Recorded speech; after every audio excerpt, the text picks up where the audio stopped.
off our readings with the Pledge of Allegiance. If you would please stand and join us. I pledge allegiance to the flag of the United States of America and to the republic for which it stands, one nation, under God, indivisible, with liberty and justice for all.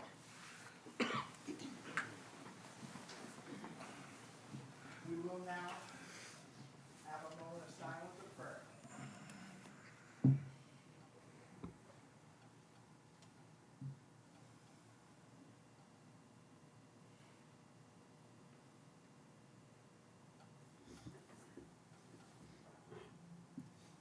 Thank you. Dr. Hall, are there any adjustments to the agenda? There are no adjustments tonight, President Board. Thank you. Let's talk about our core purpose and our core values. It's great to have all of our high school kids with us here tonight. It's so fun to celebrate. We love these evenings because we get to see all the great kids and hear about all the great programs going on. And tonight we're glad to celebrate Pendleton Heights High School.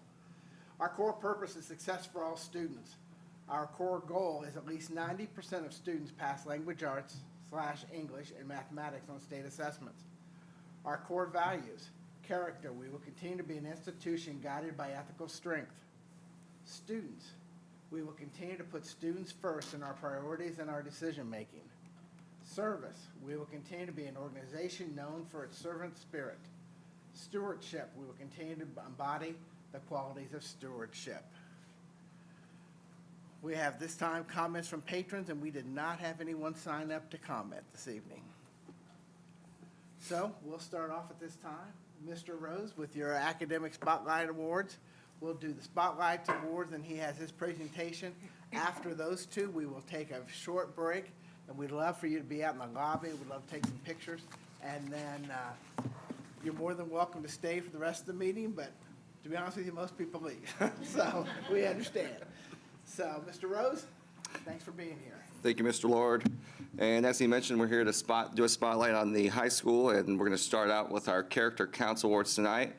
These awards are given out based on a survey that we send out to our staff members, and all the students here that are getting represented are nominated by staff members. So I'll be reading some statements from the staff members, and we'll start with Troy Thorson. So if you could join us up here, Troy.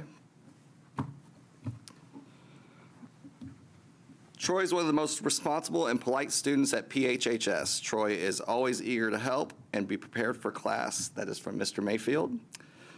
I have known Troy since he took French 1 with me in the 8th grade. He has demonstrated all of these traits in my classroom and outside of my classroom. He is one of the most respectful students that I've ever had, and he always shows his respect for his peers and the adults that are in his life. He is also very responsible and always has been when it comes to getting work done, asking about what he has missed, and always doing what he needs to do to succeed. He is a natural leader inside and outside of the classroom because of his trustworthiness, his respect, responsibility, fairness, caring, and citizenship. He's a well-rounded senior who is already a quality citizen in his community, his state, his country, and the world.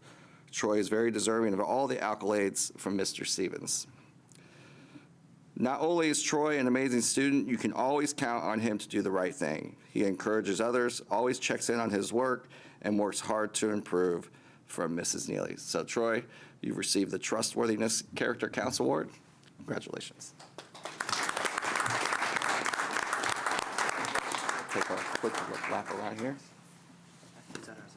Right through here.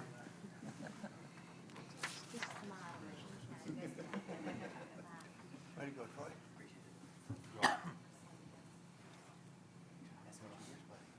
Congratulations. Awesome job.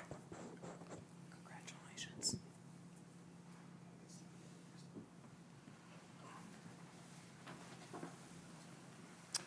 Next up is the Character of Respect, and that goes to Addie Aldridge. We've all had the pleasure of working with Addie as she is a counseling office student assistant, but I'm going to start out reading from Mrs. Claxon. Addie leapt immediately to mind when I asked to make this recommendation. She is unfailingly honest and respectful. She always does her best and takes responsibility for her own actions. She's been an active member of her class activities and served as a leader both at school and within her youth group outside of school. But what stands out the most is her tremendous capacity for being caring and respectful. I have never witnessed her being disparaging to another student. She includes others who might otherwise be left out and always has a positive attitude, which is accepting of everyone around her. She's the first person to step up if anyone needs help, and she's just a joy to be around. Truly, Addie is an example of each character and all of the pillars, but her caring and kindness are respectful and exceptional. That's from Mrs. Claxon. Mr. Schnepp also had a nomination which said Addie Aldridge is the ultimate awesome person.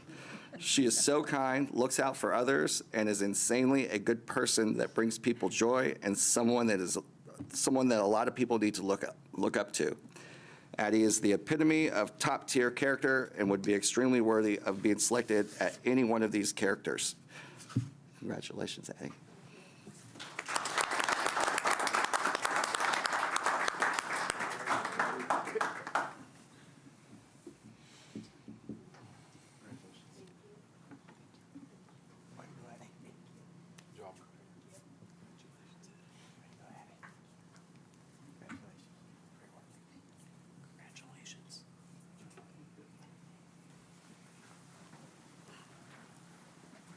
Next up is Austin Perney for Fairness. So if Austin, you could join us, please. From Mrs. Neely, Austin's sense of fairness, I believe, comes from a desire to see the good in everyone.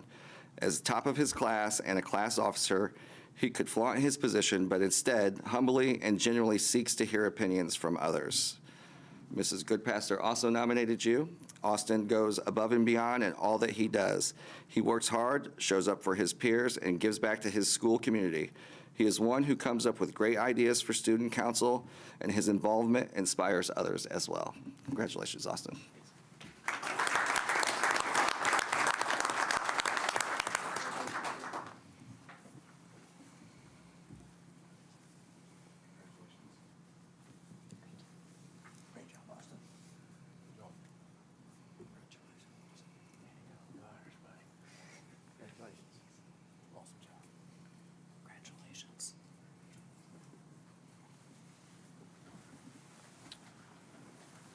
Next up, we have Kate Cunningham for the character trait of caring. From Mrs. Dunn, Kate is a very dedicated student. She is always prepared and puts an honest effort in everything she does. I can always count on her to ask thoughtful questions. I value her sense of responsibility and her honesty. From Mrs. Brown, Kate is a quiet but very caring young lady. She's a great student and also an assistant for me doing whatever I might ask of her. I also have seen her kindness towards others in many encounters. For Mrs. Brown. Congratulations.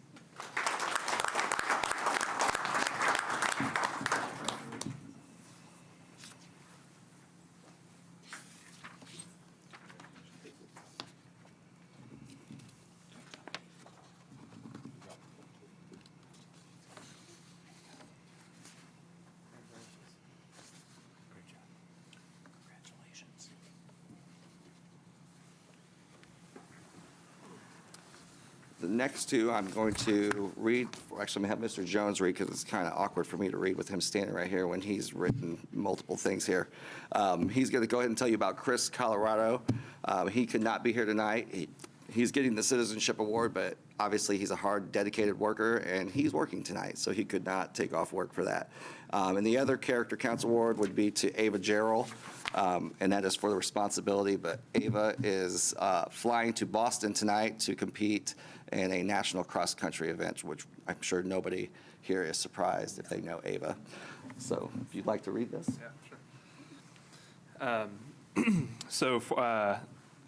For Chris, I'm honored to nominate Christopher Rodriguez Colorado for the Character Counts Citizenship Award.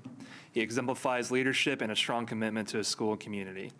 Christopher makes our high school a better place through his dedication to service, respect for others, and willingness to lead by example.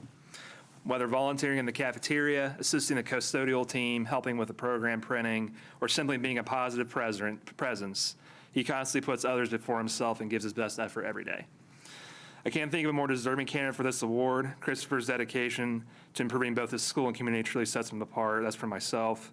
From Mr. Elrod, Chris is respectful in every interaction, whether a student or staff member. if he's interacting with them, from Mr. Elrod. And then for Mr. Wallace, he's a great student worker. He is kind and hardworking. He is a real asset to this school and community. I wish that all the students were just like him. That's for Chris. Got a few more for Chris as well. From Mrs. Kathy Fish, I work with him every day after lunch cleaning the cafeteria. From the first day he started, he was willing to do anything asked of him. He not only did it, but he also did it right and with a smile on his face. He always speaks during the day if I pass him in the hallway to Mrs. Fish as well. From Mr. Klipsch, Christopher has always been a very helpful, inquisitive, hardworking student. He is respectful and as a student that I would trust to do in any project to the best of his ability each and every time. For Ava, from Mrs. Oldham and Mr. Ritz, Ava has been our assistant in the athletic office for the past 2 years. She is honest and treats others fairly. Ava is reliable and always willing to help out. She can manage her homework along with the tasks given to her and works well with other assistants. She understands the importance of meeting with her obligations. Ava is an asset to our office, and that's from Mrs. Oldham and Mr. Ritz. So those are our 2 other candidates for the character counts. All right, well, next category we're moving on to is our Community Partnership Award. And, you know, we obviously have a great community, and we always have people that are deserving of this award. But this year we are nominating Tim Payne. So, Tim, if you could join us up here, please.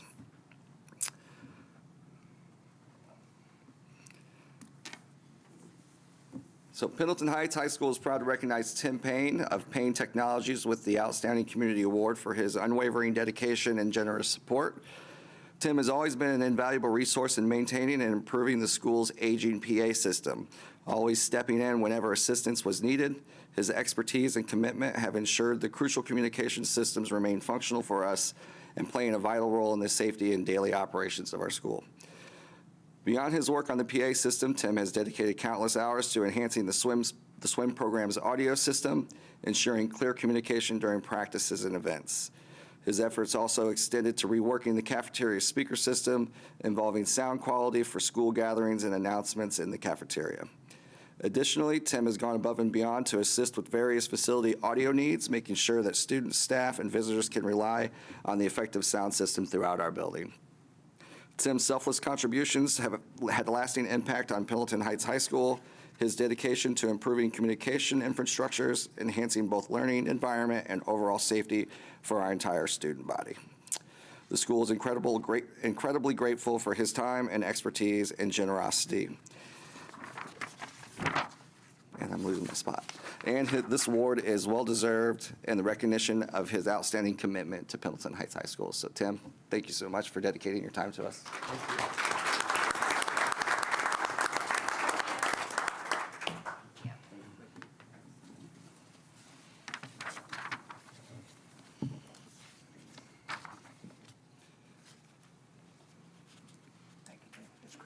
We like to refer to Tim as our cleanup guy.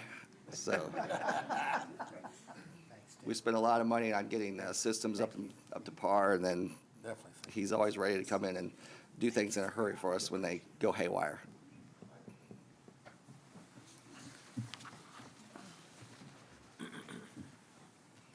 Above and Beyond Award is going to go to Jason Wallace. He's our head custodian at the high school.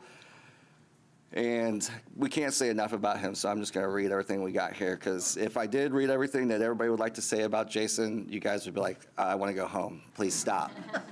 Anybody that's been in our building since he's been hired has done nothing but make, constant, praise and glory to what he's done.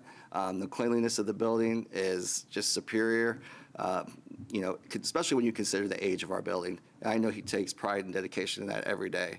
So Jason Wallace, the head custodian at Pendleton Heights, has been nominated for the Above and Beyond Award for his exceptional dedication and hard work. In a short time, Jason has made remarkable impact, ensuring the school looks its best every day. His efforts have not gone unnoticed, and teachers and staff deeply appreciate his commitment, positive attitude, and willingness to help anyone in need. Jason's work ethic and kindness make him an invaluable part of Pendleton Heights High School community, and this award is well-deserved. Beyond his daily responsibility, Jason goes above and beyond to create a welcoming and well-maintained environment for students and staff and our visitors. His attention to detail and proactive approach to keeping the building running smoothly and his friendly demeanor make him a joy to work around. Whether it's assisting a teacher, fixing an issue before it becomes a problem, or simply brightening someone's day with his smile, Jason embodies the spirit of teamwork and dedication. His impact on the Pendleton Heights High School community is immeasurable, and the school is fortunate to have him as part of our team. So Jason, thank you for all you do. You should be very fortunate that you got to work with me as the principal and not Dr. Hall, because you did a lot more mopping outside the main hallway with coffee spills. So, and if you had $1 for every time you heard somebody say, break for Jason, we have a trash can in the clinic that needs cleaned, you could take your family out to a nice dinner tonight. Thank you so much.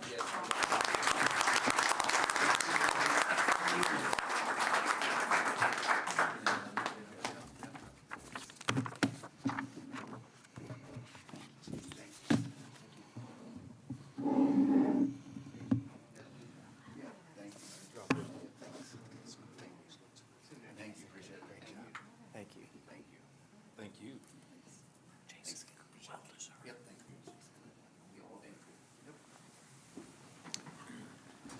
All right, we're going to move on to some data points and some more highlights for this. And obviously, we have a big team at the high school, that we all work really well together, and everybody plays a role in all of the success that we've had. So at this point, I'm going to turn it over to our curriculum and instruction person here at this high school is Dr. Pio, and he's going to come up and explain some of the things that we've done when it comes to our testing and instruction. Absolutely. Well, thanks for this opportunity to come and kind of talk about the things that we do. And I'd like to kind of brag on our students a little bit too. So one thing I do want to put out there is with our SAT is that all of our students in grade 11 now take the SAT. So it's a lot of times you look at our numbers and you're like, oh, wow, that's not, 994, 986, wherever we might be, you're like, that's not outstanding. It used to be a lot higher. It was, but only 40% of the students took the test. Now, 95% of our students minimum take the test. And we have still, every year that we have been in this situation, we have exceeded the state and national averages every single year. This year continued as well, even though we were down 2 points from our average. 2 points in the grand scheme of things, I don't think is that. It fluctuates every year a little bit based on where we're at. So I was pretty thrilled with where we're at. And we got some good, meaningful data back from that to see where we could pinpoint and make some improvements this year. But when we look at the benchmarks where we're at, where we'd like to be, obviously we'd like 100% of our kids to pass both in math and English language arts. That's a tall task. We're talking every kid has to take this except for the kids that qualify for alternative diplomas. So our kids essentially in life skills, everyone else takes it. So we have some kids that have some serious struggles and they do their best, and I commend them for the efforts they put in every year. This past year we had 28% meet both those benchmarks in math and English. In English alone, if you just look at it, 61%, that's actually up 6% from last year. We were at 55, this year we're at 61. So we saw some definitely English increases, which is outstanding. Where we're still seeing lingering effects is that math skills. Number one, there's no great math test for high school because no matter how you offer your curriculum at the high school level, students miss part of something when they take the test. They're going to take the test the first week in March. And for some kids, they haven't got to Algebra 2 yet. Some kids are still on geometry. And if you do Algebra 2, then geometry, then they're going to miss part of geometry. If you do it the way we do it, they're going to miss part of Algebra 2. There's no way. So there's always going to be gaps. Math is very difficult in regards to that. And we're still above the national average, and we have for a long, long time. So like I said, I'm still thrilled with where we're at, but I think we've used a lot more data this year in our PLCs to help guide some things. And we're going to continue to see increases over the next couple of years based on some of the interventions I see our teachers using right now to help some of those students. Okay, advanced placement. Last year, number of students dropped a lot. I would say if I look at the seniors this year and the seniors last year, there's a large number of our high ability population in those two classes. We lost 60 high ability students last year to graduation. So it's not a surprise that those numbers dropped a little bit. From 23 to 24. However, the number of exams they took went up. There were some troopers out there. I see a lot of them in here today that took multiple AP exams and did outstanding. So we had 310 students score a 3 or higher on those exams, which is outstanding, which they earn their college credits for. And as we kind of shift from AP into more of the dual credit world, our dual credit numbers are continuing to grow. Our options are continuing to increase. So Indiana College Core is the state's kind of focus, so that way when our kids walk out with dual credit, if they go to a state-funded school, those classes transfer with them. So no longer are they subject to, well, we'll take that for an elective, we won't take it if it's an AP credit. Now the states have to honor those. So if you take finite math, which would be like Math 125 at Ball State, if you took that with Mrs. Ronsley and you earned a passing grade, you get that credit at Ball State. So our kids now are getting a distinct advantage when they go to those. And that's why we focused heavily on that, because we looked at where our students are going. They go to Purdue, IU, Ball State. Those are our biggest three. And that's where a lot of our kids go. Now, private schools are still outside of that, but we continue to get more of our teachers signed up through Indiana University to be able to earn their master's and teach the dual credit options. So we're excited that each department is able to offer more and more each year to give our kids a leg up. A lot of our kids are not going to be able to go to college and be semesters ahead, which saves them a lot of money on the backside of their education. So pretty excited about where those things are at. So I'm going to jump off here for a second. I'm going to actually turn it over to Mr. Rose with our graduation rates and kind of let him kind of fill you in on that. And just to go back to that slide real quick, if you don't mind, just so I can point out the discrepancy on that. The classes that are offered there, where it says that we offer 59, in the past, we've not included our dual credit classes that are offered at D26, and I felt like that wasn't a clear picture, because we do get a lot of those credits from students that do take advantage of that opportunity. So going forward, you will see the classes that are offered for dual credit at D26 as well. But we can move forward on that. Graduation rate, as you can see there on the chart, took a decent increase back up to close to 96%, which is the third highest it's been in the past 15 years of us keeping track of that. That is the 2024 cohort. It says 2025 because that's the presentation date, but it's always a year behind. So for the cohort of 2024, the students, we had a graduation rate near 96%, which we're super happy about. We continue to look at that, continue to try to prove and look at all of our students and what we need to do to make sure that they can get to the top and graduate. So moving forward on that, our next slide is the student attendance indicator. A couple years back, they changed that metric on how we look at student attendance. The state doesn't take a huge weight into that when considering a whole lot, but we do, because we value the fact that students are in class, and we know in order to get the information that we're trying to relay to them, that they need to be in class and have a good attendance rate. Again, when you change the metric and change the target and you have a moving target, it takes a little while to figure out what you need to do to hit that target goal. And as you can see, we've made a huge increase which is 10%. 10.8% was a huge increase in students that are attending school at a 94% attendance rate. So that is what that metric is, that we have near 70% of our students attending school at a 94% attendance rate. The next slide will show you a little bit clearer picture, because it's how they used to do things, where it's the whole student body. So the whole student body's attendance rate is 93.89 as we stand today. At the end of the school year last year, we were at 94.86, and if you compare that to where we were at before, you can see the big dip there during the COVID timeframe, and we realized that that was something that we needed to attack going forward, and we've done a great job of that. And I'm going to turn this over to Mr. Jones and Mrs. Cummings to explain what Dr. Pugh and I had asked for them to do and how they have achieved that. And they've done a phenomenal job of getting our attendance rate back to pre-COVID standards. So I really commend them on that, and we'll turn it over to them.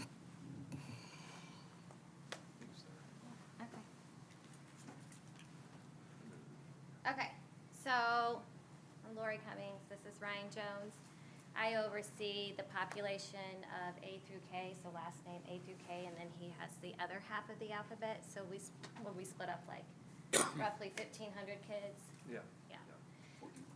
14, 50 something. Okay. So the first thing we do is on Mondays, I'm just gonna walk you through the process. So like on Mondays, what we do is we run our attendance report, and that's for all of our students, A through Z, and we only target AE, which is absence excused, and AU, which is absence unexcused. And so that shoots out a report, and then we start looking at the data. Okay, so this is our spreadsheet that him and we use. So you can see 5 through 6, we code that as green. So that's just an indicator of, hey, you're getting close to that 9, and we're gonna give that parent a call, and so that they know that their child is right there at that, well, you only have 4 more days that they can miss for this semester, all right? 7 through 8 is yellow, and then what we do for yellows is we bring that student into our office. We have a conversation with them. We really want to know, why are you not attending school? Is there something going on at home? Is it because you have a chronic illness? Is there something that's happening at school that's causing you to stay home? Where's the reluctancy to be at school? Okay, so it's just a really good time for us to just get to know the kid and to also make contact with the parent, maybe offer some student support services through the counselors. And then once they hit that 9, we're right there at we have to have a serious conversation, like what's happening. And no one wants to remove a kid from a class. Like that's the last thing we wanna do. So once they hit that 10th absence, they run the risk of being removed from their class, getting an F, and receiving no credit. And then they have to go into a study hall. So we will contact the parent. We're not just gonna send a notification out through Parent Square. What we're gonna do is we're gonna call that parent as well, find out what's going on, and also bring that child in and continue that conversation. You wanna hit the next slide? And then this is our kind of our rundown, like Mrs. Cummings was talking about. And so at 5 absences, they send the automated phone call through our Parent Square app. So some of you probably have, who are parents in here, have been adjusting to the Parent Square, which is really, really nice. It's a one-stop shop for all communication from the school to the parents and families or students, so they know exactly where their standing is for absences. At 7 absences, they get another automated message through Parent Square, followed with a conference with the dean, just like Mrs. Cummings talked about, having conversations of why are you coming to school, what are some things we can do to help you get here on time. Sometimes just the motivation of you can do this, like we're here with you. Those conversations, along with an attendance letter from the state talking about educational neglect, how it is your job as a parent or guardian to send your kids to school, things of that sort from the state. And then following with the 9 absences, kind of a multi-step with automated phone call, another conference. We're calling the parents so we make contact, like what do we need to do to get your kid to come to school, make sure they're getting their education as intended. Right. And then on the bottom left corner, that's the automated message that the family will receive for if they're not attending school with our contact information. And then on the right, that's the 7 letter that we print out that specifically identifies what class they are missing at 7 absences, and that is sent home as well. So there's complete, clear communication. The family knows exactly where their kid is standing in regards to attendance to keep that line of communication open. That also goes home at 9 too. Mm-hmm. And when we run it on Monday and we bring the kids in on Tuesday or Wednesday, depending on availability for us and for them, like we might be updating.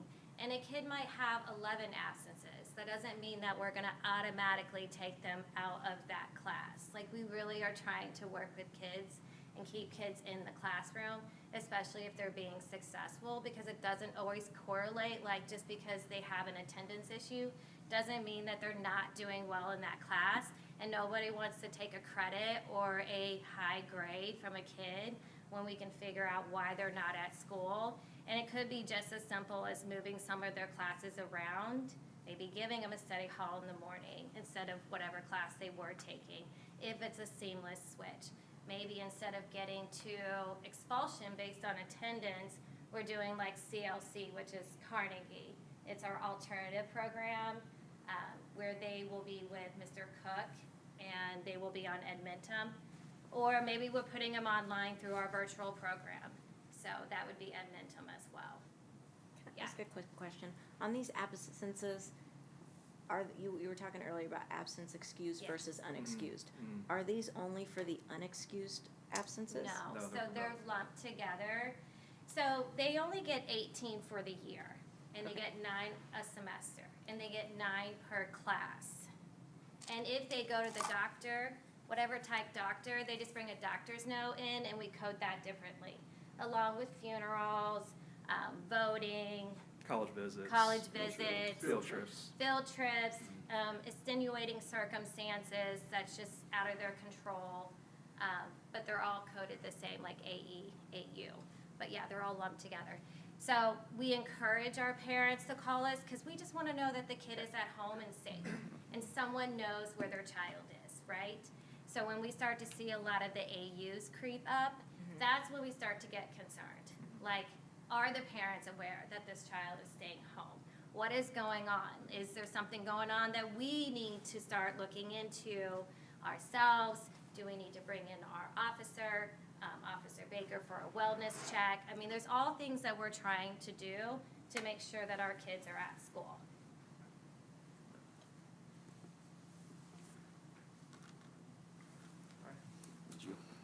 All right, I'm going to take over the school safety slide. So one of the other roles I occupy is school safety specialist as well.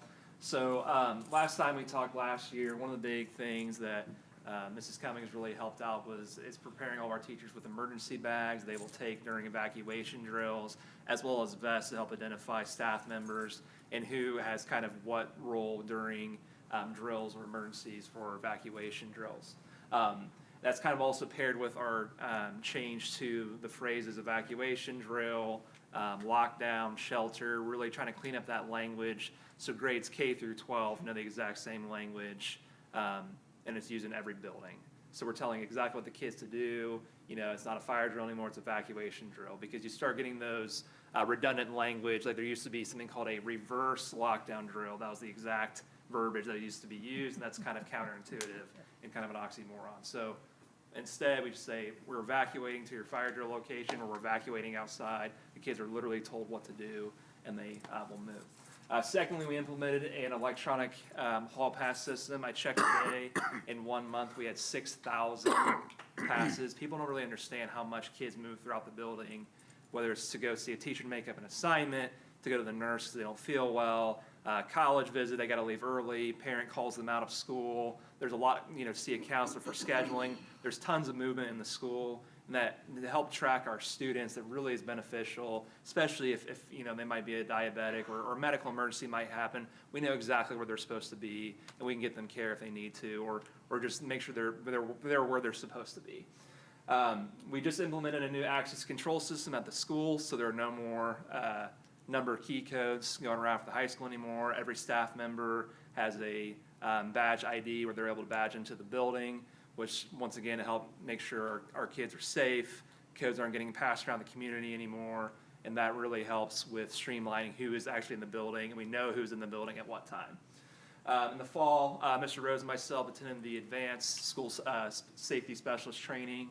That's always good just to get caught up on, the most common language, what are some new things coming out.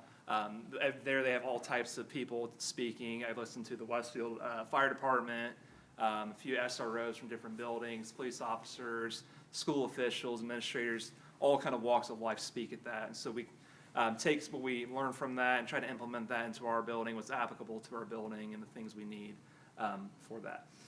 And then last but not least, I'm going to give a shout out to our nursing staff, and our AEDs are due in 2026, and so they're looking at opportunities for funding for that to get our AEDs up to date, because in 2026 they will be out of date. We're working with Chris Nodine, the fire chief for Pendleton Fire Department, and a local company. Hopefully they might be able to donate some of those to us so we keep those up to date, so our students once again are safe, and especially our athletes, we can have them spread out throughout the building and outside venues as well.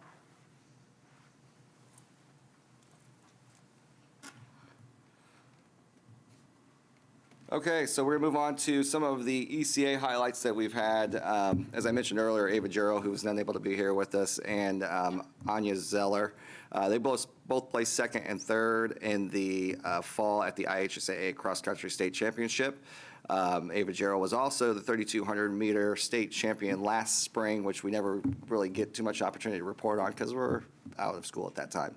But we always try to make sure she gets the recognition that she deserves when she returns to school, and she has done that. One little side note on that is that Gerald and Zeller were voted by the cross-country, the people at the state who pay attention to all of the times, that they were voted the best duo from any one school in the history of the sport, which is rather cool.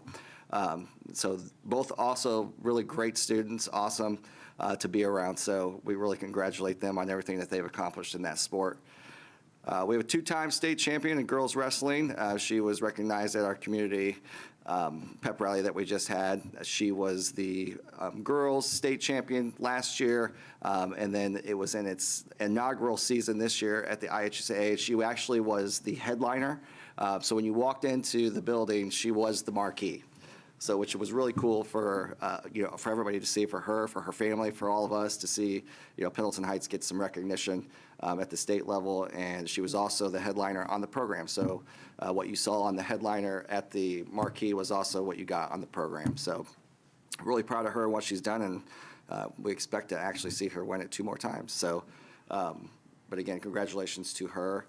2025 girls basketball sectional champions, breaking that drought, which was really exciting. They had a strong showing at the regional and just fell just short there. But I know this community really rallies around our athletics when they're having great success. I mean, the amount of turnout that was there was probably triple what the other team had brought. So that was just phenomenal to see. The Marching Arabians were 7th in the Class B state championship just this past fall as well, and wanted to give them a shout out and congratulations on that as well. Academic scholarship highlights. Right now I only have one to report on, and he happens to be here, so I asked him to stand up since he happens to be here. This is a huge scholarship. We've had a long running stat line there. You probably would be able to tell me, Becky, exactly how many. Mike Taylor loves to really tout this too, doesn't he? His section of the alphabet again, yes. Correct? Yeah. Yes. Austin Purdy, Lilly Endowment winner, just awesome, great student, and all your hard work is obviously paying off. And would you like to share anything about this? Okay. All right. Want to give you, want to give you the opportunity to share if you wanted to, but obviously you do not have to. But we're all very proud of the fact that you're representing Pendleton Heights, and we know you're going to do great things. Some of our next steps, we want to continue improving our communication and transparency at the high school, and I think that we've been trying to do that through our newsletters. I know that I've had several board members comment how they're able to keep up with what's going on at the high school and seeing all the great things that we're doing, a lot of the leadership things that we've sent kids out to get done, which again, Austin happened to be part of some of those as well, and getting them out there to get some more experience and bring it back to the high school and bring some of these programs that they're learning from other schools and collaborating with other schools that they can implement at Pendleton Heights. Our community engagement nights, we have changed those, and we gave that a shot, gave a running at that, and I'm getting some feedback from parents on maybe how we can do those things a little bit differently. As always, our orientation night is always well attended. We did a little bit of a different thing this year where we had it done on a night where all the teachers had to be there, so it was great for the incoming 8th graders to see all of our staff and the parents to get a chance to see some of the staff when they came in to visit. That's a night that we continue to look at. One of the other ones is in the fall. Wasn't really, the attendance wasn't great, and we're going to continue to look at ways to try to draw more parents and community members in to see what we're doing at the high school. Positive reinforcement programming. I've been a cheerleader on the sideline and pretty much given any support that I can to Mrs. Cummings. She's really helped us in taking ownership of our positive reinforcement programs through the Student of the Month program, which you guys probably see come out in our newsletter. But I cannot take any kind of credit for that. I mean, she has totally taken ownership of that, and I want to give her the recognition she deserves for helping us recognize those students. We're going to continue to look at our pathway options, work with Mr. Kruger frequently looking at what kind of options that we have available for work-based learning and capstone opportunities. while we collaborate with any local businesses that we have that are willing to help us out, giving those students any kind of experience that they can get in the real world. And it doesn't have to be a paid experience. We look at, internships that are non-paid, paid, just to get the students an opportunity to see, is that a career that they really want to go into? They don't always know until they get out there, and it'd be better to get out there and see it before you get out and spend $40,000 to $50,000 on an education and decide you really don't like that career. Pepper Construction I have there listed in. They've really stepped up and really helped build a program with Gary Rhodes, who was kind of instrumental in getting them on board, and they've opened up pretty much their entire construction team to internships, whether it be through marketing, whether it be through actually engineering, construction, and they're willing to take on as many students as we can get to them. So that's great to hear. Maintain involvement and communication with the long-term planning and capital project needs at PHHS with the ASC team. Dr. Hall and Mr. Kruger and I have frequent conversations about, obviously, the age of our building and some of the things that we need to continue to look at in a long-term project.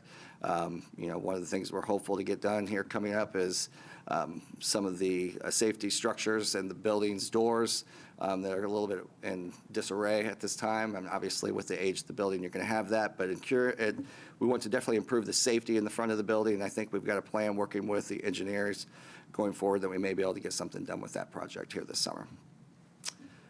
Continue to promote this positive school culture that we have. We've been trying to do a lot of branding and things within the high school to make the environment a little less commercial looking. It was very pale, I guess I would say, when you walk in, just white brick walls for a long time. But with the help of Ken, let me know that we have a little bit of money to spend here and there every once in a while on some signage and things like that. We've been able to help improve that environment. Can I interject there for a second? Absolutely. I just want to say just a couple things as to the positive culture. You can't measure that. It's a feeling you get when you get in there. And I want to thank the students that are here.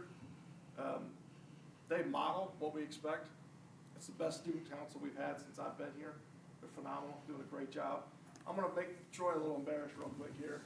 Here's the kind of students we have right now, okay? Troy, you don't know I know this, but A lunch, or I think, well, whatever lunch you had, it might have been B lunch last semester. It's that same three guys, and you would look over, and without a doubt, 2 or 3 days, Troy would be helping somebody learn math. He doesn't know I know that. I watched him, okay? It's little things like that that these students here embody that make the whole culture of our building change. And it has been phenomenal to watch what you guys have played a big role in. So thank you guys for that. Because that's not one of those things that we can measure.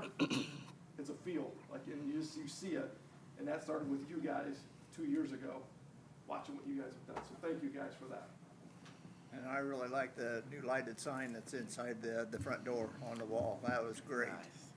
Well, that is also part of the class of 2022 who had money left over that, they wanted to donate something back to the school. And so we're going to get a plaque up there that shows their recognition as well.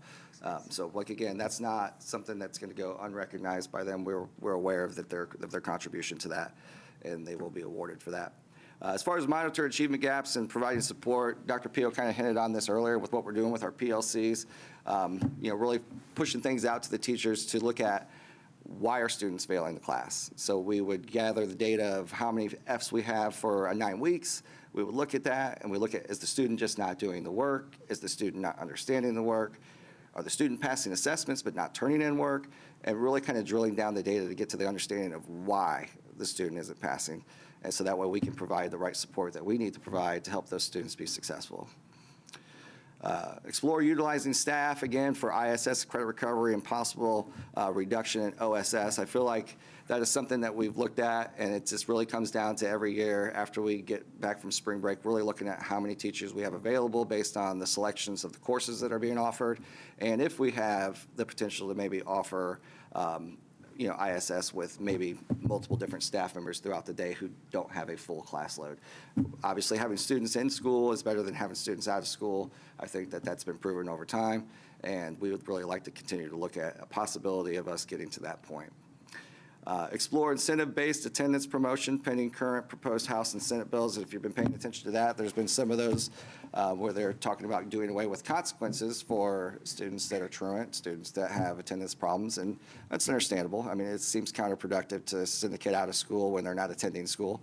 I mean, so we could all see that from an educational standpoint, that that's probably not always the best route to go. But it also comes down to what can we do to incentivize it, maybe to make them want to be there. So we've looked at a couple different opportunities. We're going to talk to our CTA about possibly if you reach maybe the 94% of attendance rate, then you don't have to take your finals. So those are things that we're going to present to our CTA and make sure that we get teacher buy-in with all of that, because we feel like that could help improve our attendance on its own. And I know that the seniors here are probably going, that's not fair. But, you know, that's part of the changing process sometimes, I'm sorry. But overall, you know, I'm really proud of our building. I'm really proud of our teachers. You know, they're, you know, the 95.85% attendance rate, that, you know, they're inspirational in that. I mean, they're the ones getting the information to the students and making sure the students are being successful, and we're just trying to help them along the way with any support that we can offer as administration and make sure that the building is stable and that we get the right people in place. And, you know, I'm very fortunate to have a team that I've been blessed with here, and they're fully supportive of me, and I'm fully supportive of them, and it's just been a great couple years since taking over at the building. So that's all I have for you guys. If you have any questions, thank you for your time. You guys have any questions, board members? Well, I would like to say that you've really changed the culture, and that was pretty obvious and needed to be done, but that, thanks to all of you, I know that's a big deal. I've been through things like that before, but to change the culture as quickly as you have, it's been incredible. Appreciate that. Thank you. Great team. Thank you. Mr. Rose, thank you so much. You Thank and your you. team coming here tonight to share all the great things. And we do recognize the number of hours that you each spend, a lot after school activities going on at the high school. Sure. There's always something going on. You guys are there all the time. So thank you for being there. We appreciate that and all that you're doing for the students at Pendleton Heights. So Well, thank thank you you. so much. Well, we appreciate your guys' support as well. We see you at all the events as well, so we know. All right, well, thank you very much. Thank Okay, you. we'll take about a 10-minute break here. I know Mrs. Reed would love to have some pictures out in the lobby if she could, so thank you so much, ladies and gentlemen. Have one real quick. Austin, where are you going to school? I'm planning to go to Notre Dame or IU. And major in? I want to do finance and political science. Good. Like I said, if you guys don't mind, I think you want pictures in the foyer. Is that correct? Yes, please. Thank you guys all for coming. Thank you.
Ahead and resume our meeting at this time. We will start with 4.1, the approval of minutes of the regular meeting of the Board of School Trustees on February the 6th.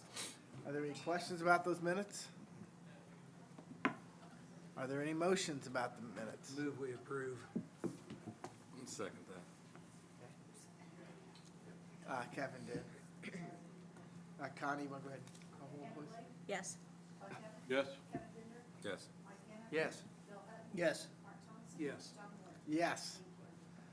We will go to 4.2, the approval of the accounts payable vouchers. You've had a chance to look at those. Any questions?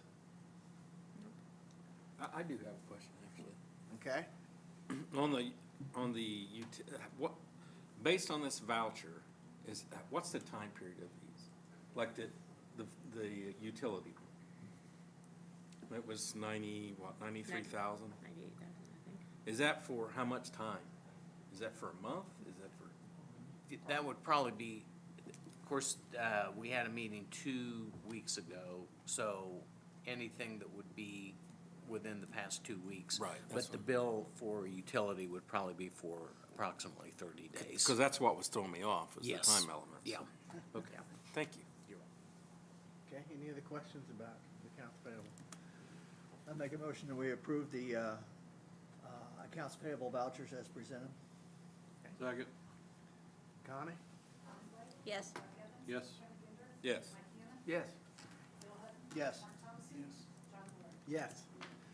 If there are no objections, we'll take 5.1, 5.2, and 5.3 together. Objections? I do want to note that 5.3 is a donation of $2,000 from AMVET to our cafeteria fund. So it's very nice of them. That's a substantial donation. So we'll entertain a motion on those items.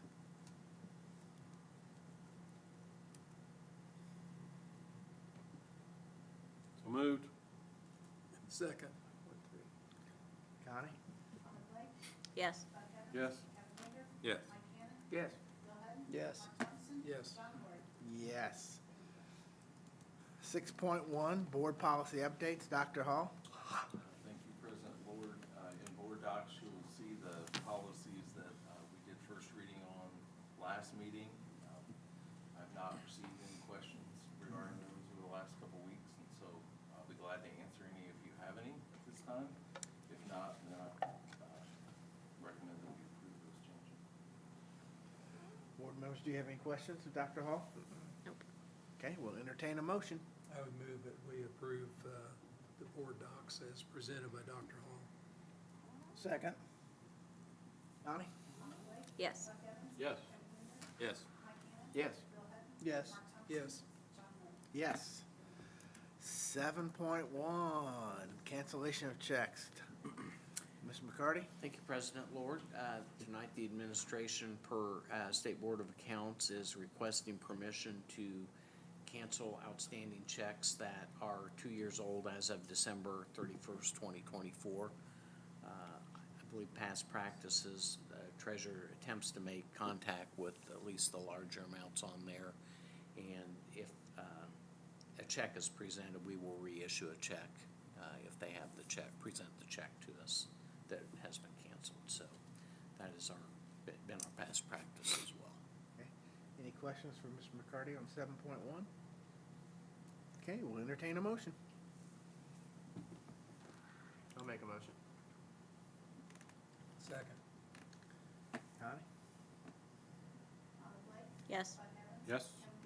Yes. Yes. Yes. Yes. Yeah. Yes. Yes. 7.2, Mr. McCarty. President Lord, tonight the administration is requesting permission to dispose of a wrestling mat and a laminating machine at the middle school. Mrs. Hilligoss has a plan for the wrestling mat. I'm not sure what it is, but Where was the picture? there It's should on be there. one in there. There it is. I didn't see the picture. There should be one in there. I saw the machine, but I didn't see the other one. There should be one in there. Okay, there's the All right. machine. Yeah. Okay. No. Any questions about the laminator or the wrestling mat? I mean, sorry, this is silly, but is it, the laminating machine is being disposed of because it's broken, or? Yes. And so if anything breaks, I'm just asking because I know, if something like this breaks in any of the schools, they have to then come to you and ask permission before they dispose of something like that? Or is it like, is there a money, like, value? If something exceeds a certain value, they have to? You know, if it's a ruler or something like that, no. On the larger items. Sure. Yes, on the larger items, they need the proper procedure is to declare it surplus before it's disposed of, so. Okay. That's, what, you know, it's been explained to the buildings that way, so, but like I say, if it's an eraser, no, they don't get, it's more supplies, but equipment, yes. Gotcha. Okay, that's what I just wondered. Yes. Yeah, most of the items are beyond repair. Sure. Or it's much more efficient, financially efficient to replace. Okay, 7.2, we'll entertain a motion. So moved. I'll second. Kevin did. I'm a soft-spoken guy. Yes. Yes. Yes. Yes. Yes. Yes. Yes. Approval of loan for computer firewall technology, Mr. McCarty? Thank you, President Lord. Tonight, the administration is requesting permission to obtain a loan from the Indiana Bond Bank. We have a firewall renewal. It's a 5-year firewall renewal for our computer system. And given the activities of the legislature, we're trying to conserve, monitor cash flow a little more critically than we have maybe in the past. So we're typically, we may have had the funds to pay this through cash. We're asking for a permission to get the loan, and then the other factor is, you know, 4 or 5 years ago, we were receiving 0 interest on the money that we had. So if we can borrow some money at 5% and earn 5% and pay it over 5 years, there's more incentive to do that. So those are the kind of driving forces that we're seeing more requests than we typically have in the past. Okay. There was a question, a couple of board members said they didn't see the amount. I've got it, $85,084. Yeah, 85,084.80. $85,084.80. Yeah, I don't have it on. You don't have I it? don't have it. Are you sometimes if it logs me out, you have to gotta log back in, Yeah. and then it'll pop up. And that's total for 5 years, so. Right, interest rate's 5.04%, Yes. term of 5 And years. then I think it That's the has a common- payment schedule at the bottom. The second page has a payment schedule. You'll I see have that real one quick. question. Yes. For something like this that costs this much money, does that department have to get a couple different quotes, or is this just a renewal of something that is already existing, and you need it for another 5 years? Some, we are going to get 3 quotes on this. Anything over 50,000 typically gets 3 quotes on it, and this we are as well. So this particular company, with this cost, this is just one of the quotes Yes. that I'm seeing? Okay. Yes. Okay, so we'll entertain a motion on 7.3, approval of loan for computer firewall technology. So moved. Here it is. I got it. I reloaded it. Second. Yes. Yeah. Yes. Yes. Yes. Yes. Yes. So I got a question. So what is this going to prevent? Well, the firewall is supposed to protect against unauthorized access to the computer system, so. Well, this is in response to something we had happen a couple years ago. I think this, when we have a firewall now. Well, that's what I thought. My Yeah. assumption is that this is replacing that. Oh, It's a 5-year renewal. They, unlike 15 years ago where you bought software it's basically an annuity for the developer, so, it's a 5-year. I mean, our routers are the same way that, they're on a 5-year, you don't own them. You just rent them as software and anything related to technology. It seems like everything related to So technology. it's upgrading constantly, so you're just renewing an upgrade, is basically what you're Right. doing. I mean, our phone system's on,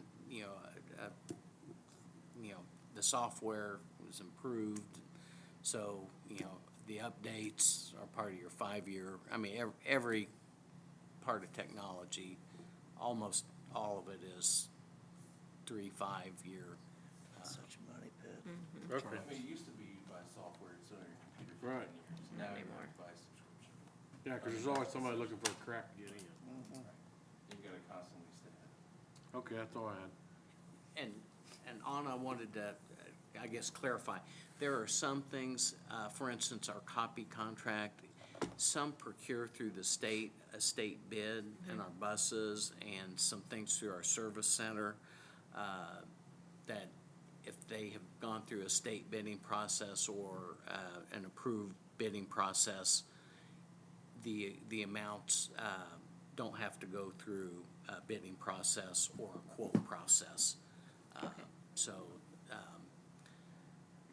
as a general rule, yes, they do, but there are certain instances where no, they don't have to, because it's on a state program or other qualified program.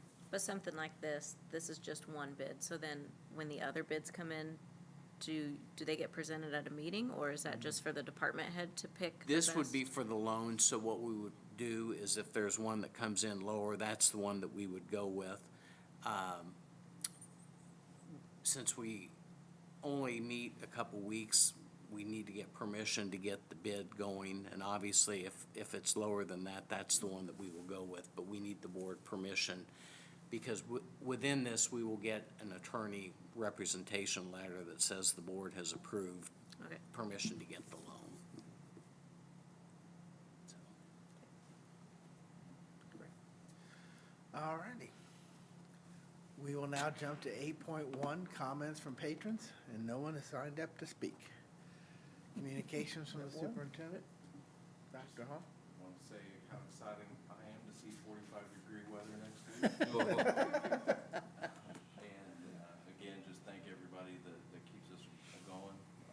This has been a pretty rough winter, so I just want to thank everybody I know we're standing out in the cold. The custodians are out there spreading salt at 5 in the morning and all those good jobs. So I think a lot of that goes, a lot of people don't see that, but that we have a lot of people working really hard to keep our kids in school. So. Absolutely. Well, and then when they track in the salt, it kind of eats the shine off the floor, and then the custodians have got a double job of trying to make that look good again, so it's just It's tough. it is. Okay, we'll jump to 8.3, communication from the Board of School Trustees. Kevin, we'll start with you. The only one I had, Mike and I went to the Miss Sinowal basketball game. Oh, wow. Ending was quite unique, wasn't it, Bill? It was fun. Yeah, but I enjoyed it. And one for the good guys, huh? Yeah, Yeah. You know, I don't know, we tried to figure out how old that building was. yeah. It was immaculate. Immaculate shape, beautiful. It was in amazing condition. It was just so clean and organized. It's out in the middle of nowhere, yeah. I think we set a record that night because with 0.2 of a second on the clock, Yeah. it's a tie game. We end up winning by 5 points. Yeah. Yeah, yeah, that's In insane. regulation. Totally How did insane. that happen? Yeah, and then a tech on it's a foul on the 3-point shot. Right.